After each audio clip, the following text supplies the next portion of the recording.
Hi, and welcome back to the channel. It's kind of a rainy, damp day here in Maine, so I had to move into my shower house to film this. I was going to film it outside, but it started to rain again. And I wanted to do a video about an instant coffee recipe that is really good and really simple. I love that it's a coffee that you don't have to refrigerate any of the ingredients. You can make it up ahead of time, and it's good for a really long time depending on how you store it. I just keep mine in this jar with a regular lid because I usually drink a cup of coffee every day. You can make it ahead of time and put it in a mason jar and use a vacuum sealer, or even put it in a Mylar bag if you wanted to, store it more long term. Over the years living off grid, I've tried several different ways making coffee, and most of them tend to either make a lot of a mess and tend to need a lot of cleanup, or just waste energy that I don't want to expend to make the coffee. So I came up with this idea from watching someone else, and I kind of tweaked it a little bit.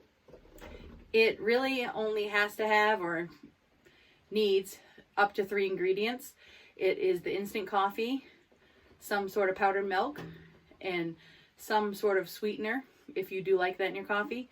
And then I have a couple other things you can add in if you want to add a little bit of flavor.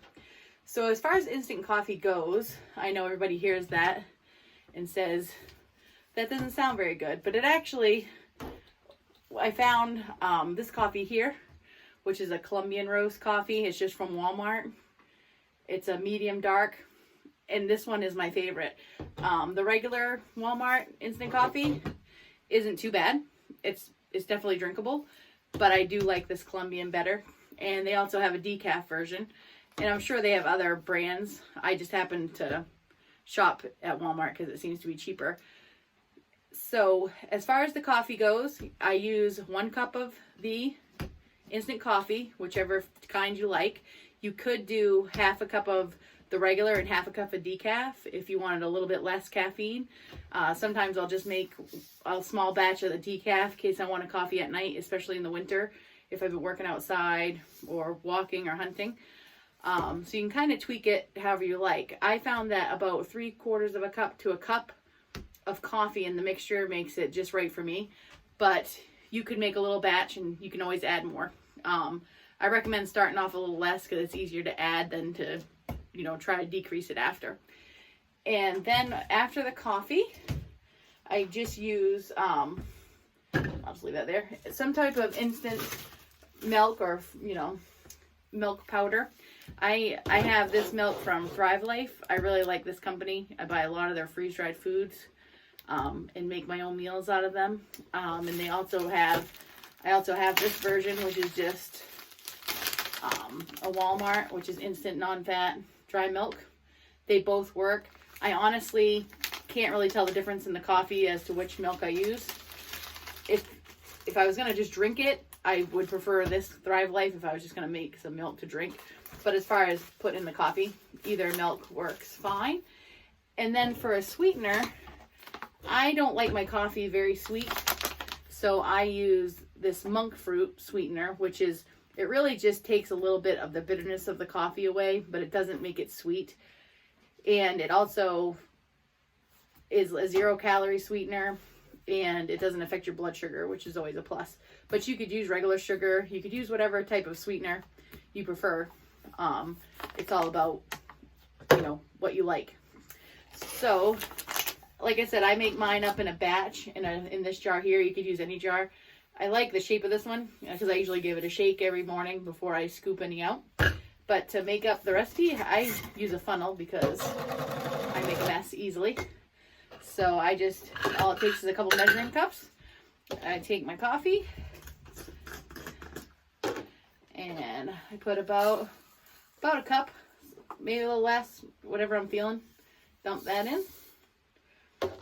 And then I get my milk, do a half a cup of this, and it doesn't have to be perfect. Oh, the oxygen absorber is still in there. We can get rid of that. And like I said, you can try it and tweak it as you go. You might find you need a little more milk or a little less milk, or a little less sugar or a little more sugar. Or you might decide that you don't want any sweetener at all. So then I'm going to put a half a cup of the monk fruit in there.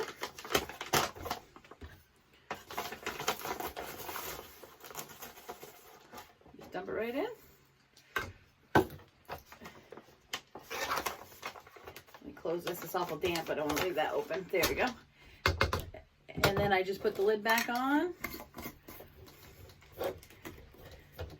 And give it a good shake around. Just try to make sure that it's all incorporated together. And like I said, I usually shake it each morning because it does settle as it sits. And then I just keep a tablespoon in there. And depending on the size of the cup that I'm using, if it's a larger coffee cup, I will put in 2 tablespoons. If it's a smaller coffee cup, I might put 1 or 1.5.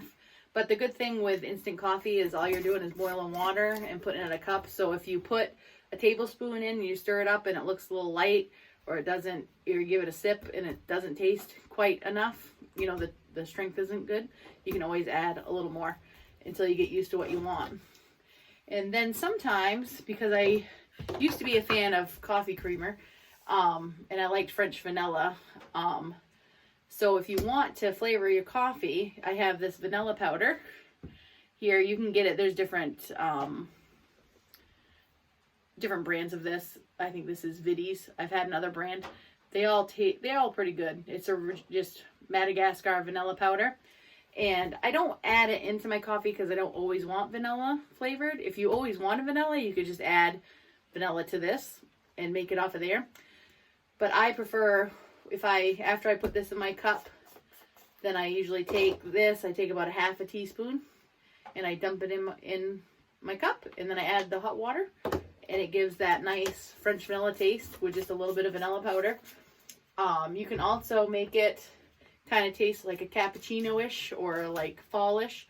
You could use a little bit of nutmeg and a little bit of cinnamon. It gives it a good like faux cappuccino taste. I would just be careful with the nutmeg. The nutmeg is really strong, and if you put too much, it's a little overpowering. So I would just do a couple little shakes, taste it, always add more. The cinnamon, I usually do about a half teaspoon, and that's fine because cinnamon's not quite as strong.